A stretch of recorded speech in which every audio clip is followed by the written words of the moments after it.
Hello everyone. Today we will start with the class 7 NCRT chapter 3, the Delhi Sultans.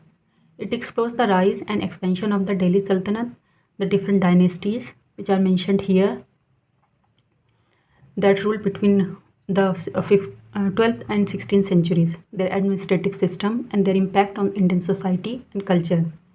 The chapter begins by exploring how Delhi gained prominence under the Tomar and Chauhan Rajput as a commercial center. With the establishment of the Delhi Sultanate in the early 13th century, Delhi became the capital of a powerful and expanding kingdom. The chapter describes the sequence of dynasties that ruled, beginning with the early Turkish rulers, followed by the Khaljis, Tughlaqs, Sayyids, and Lodhis. Now, in this chapter, we will discuss Tawarikh, inscription, coins, and architecture as a source of information and highlight the perspective and limitation of these records. By the end of the chapter, students understand the political, economic, and social transformation that occurred during the Delhi Sultanate period and how this shaped the development of medieval Indian history. During the Delhi Sultanate period, several fortified cities were established in the region now known as the Delhi. These cities served as administrative center and were built by different rulers to consolidate power and defend against invasion. Three notable cities from this era are Delhi Kohna, Siri, and Jahanpana, which are mentioned here. Delhi Kohna, Siri, and Jahanpana. Now, Delhi Kona was established by Qutbuddin Aibak and expanded by Iltutmish and Alauddin Khilji. It is considered the first city of the Delhi Sultanate. It housed the Quwwatul Islam Mosque, one of the earliest mosques in India, and Qutub Minar, UNESCO World Heritage Site. Siri was built by Alauddin Khilji between 1297 and 1307. It was constructed as a defense against Mongol invasion. Siri was fortified with strong walls and served as the seat of power during Alauddin's reign. It was known as the Darul Khilafat or the seat of the Caliphate. Siri housed palaces and was notable for its architectural advancement. Now, Jahanpana, another city was Jahanpana. Jahanpana meaning refuge of the word. It was founded by Muhammad bin Tughlaq in 1326 and 1327. It aimed to unify the older cities of Delhi, Kona, and Siri to provide a fortified refuge against external threats.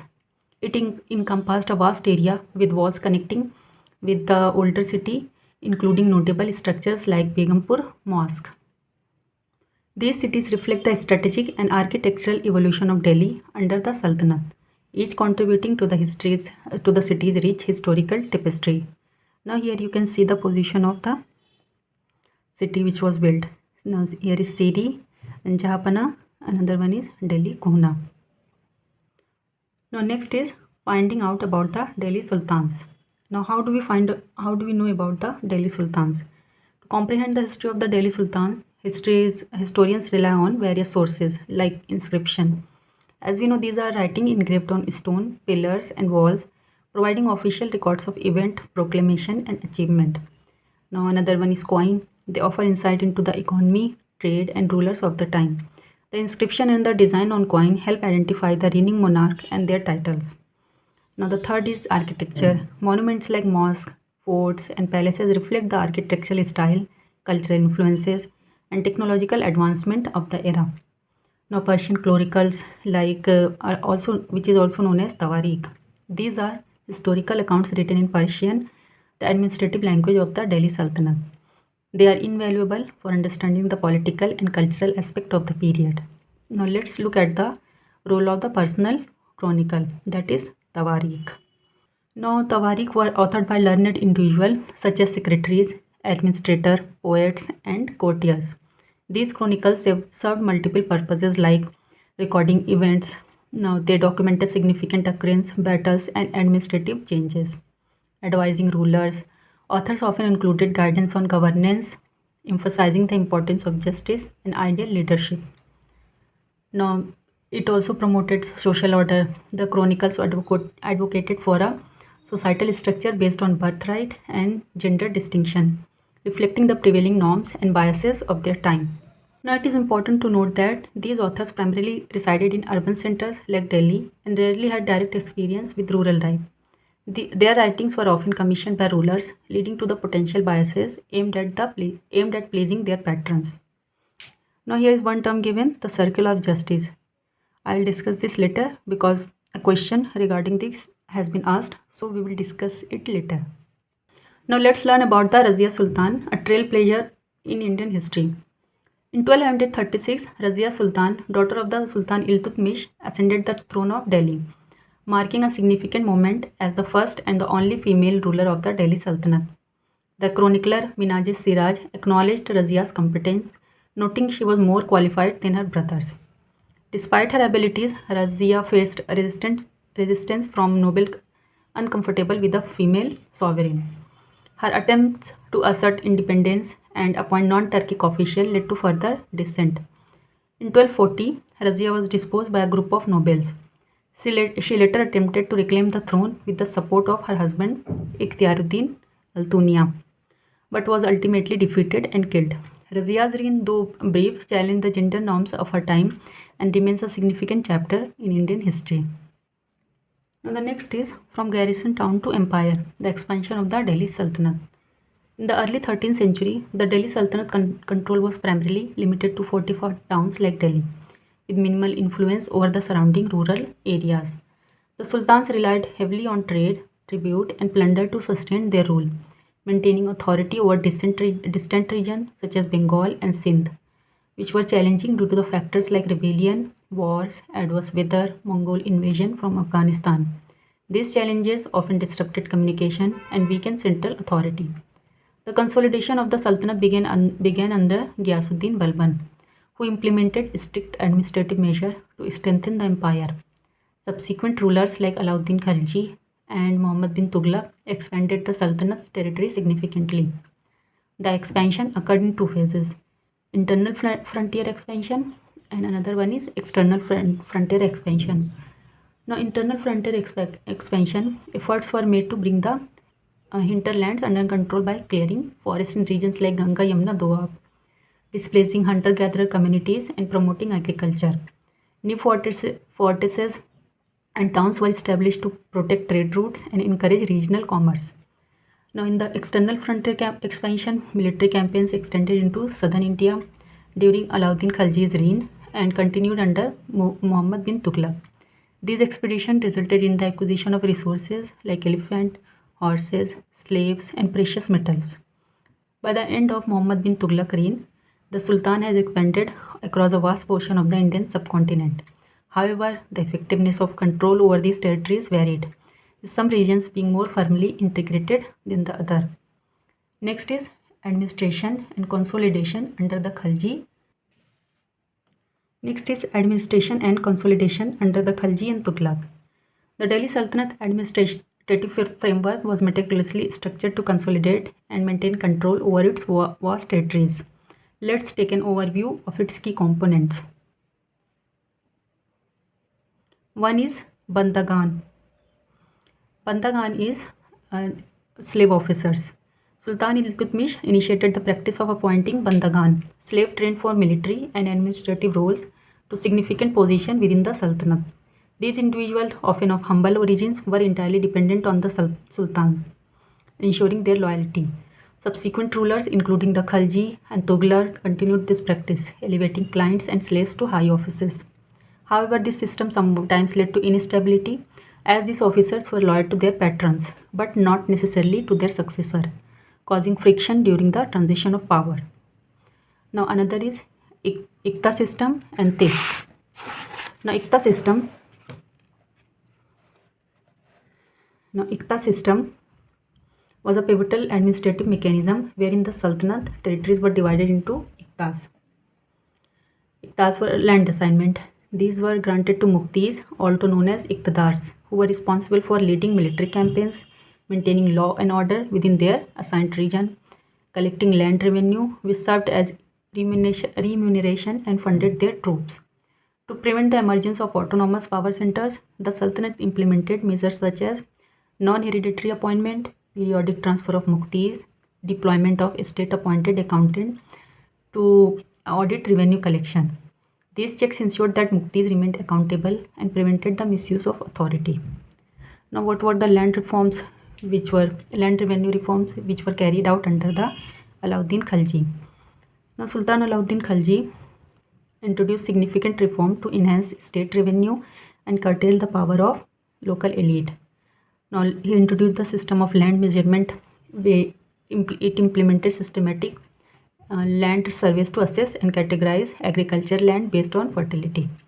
Now, taxation. He imposed a land revenue tax, which was called kharaj, amounting to 50% of the agriculture produce, aligning with the maximum permissible under the Hanafi Islamic law. Now, direct collection. He eliminated intermediaries like village headman, ensuring that taxes were collected directly from cultivator.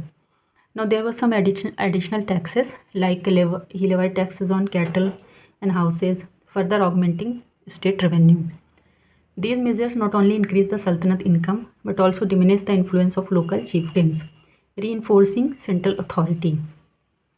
Now, what was the challenges in territorial control? Despite these administrative strategies, the Sultanate faced challenges in exerting control over distant region. Now, there was issue of geographical limitation.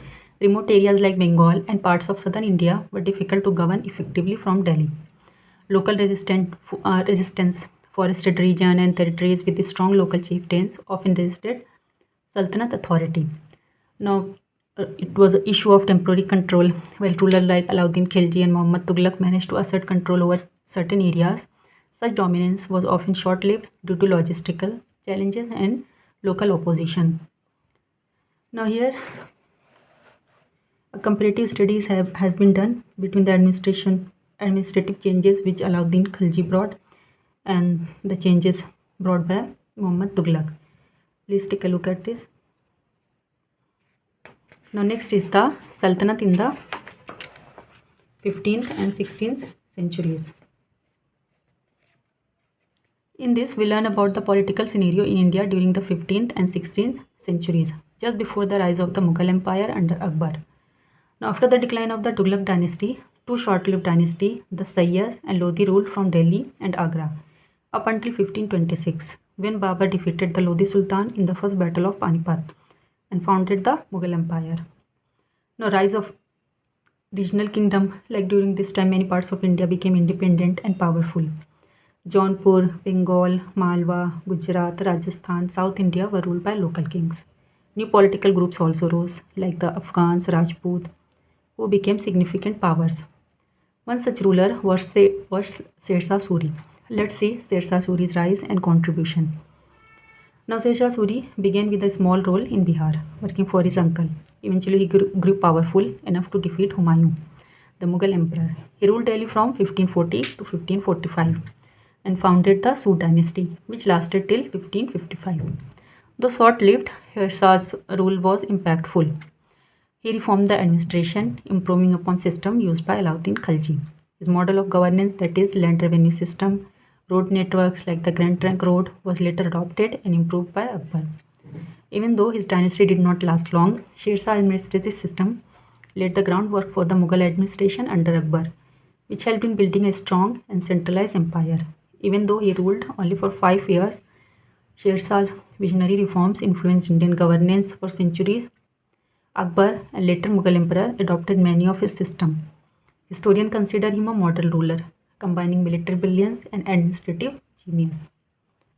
Here the concept of three order is mentioned. Let's take a look at this. The concept of the three order was a foundational idea in medieval European society, especially in France from the early 11th century. It structured society into three main groups. Now, one was those who pray, meaning clergy. It included priests, bishops, monks, and other religious figures.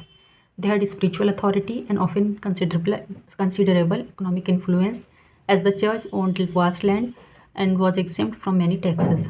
Now, the next is those who fight, nobility and knights. Nobles and knights perform the military and protective class. Now next is those who fight, meaning nobility and knights. Nobles and knights form the military and protective class. And knights, initially drawn from the humble origin, gained importance as mounted warriors, serving lords in exchange for land. Now the third one was those who work, meaning peasantry. This made up the vast majority, free peasant and serfs. They tilled the land, produced food, paid rents, taxes, and sustained the other orders. Now, the peace of God was a movement by the Catholic Church to curb the violence that plagued medieval society due to a constant feudal conflict. The church, using its spiritual authority, tried to protect non-combatants such as peasants, women, and clergy, church property, village resources by threatening excommunication from violators. Now, there is another term you mentioned, crusades. It was triggered by the church effort to unite the warrior class against a common external enemy rather than internal feuds. The first crusade, which was called by Pope Urban II, aimed to recapture Jerusalem from the Muslim control. This campaign rallied knights from across Europe to fight under a religious banner. Now, the crusade not only altered the lives of European warriors, making knighthood more prestigious, but also had lasting impact on European and Middle Eastern society by facilitating cultural and economic exchanges. Now, here one question is mentioned. Can you think of any reason why a slave would be better than a son? Now, certain point which comes to my mind is a slave's career status and even survival dependent entirely on the sultan's goodwill. Having no family ties or personal resources, a slave would not have his own power base and could not easily rebel. Now, slaves were often chosen for their talent, ability, loyalty, and then trained in administration and warfare. Sons, due to birthright, sometimes took power for granted or become involved in succession struggle. Now, slaves had no claim to the throne by birth, and their children were rarely considered part of the royal family. Now, Sultan had created the slave's career and status, so there was a personal sense of gratitude and mutual dependence. Now, let's start with the exercise. First one is which ruler first established his or her capital at Delhi?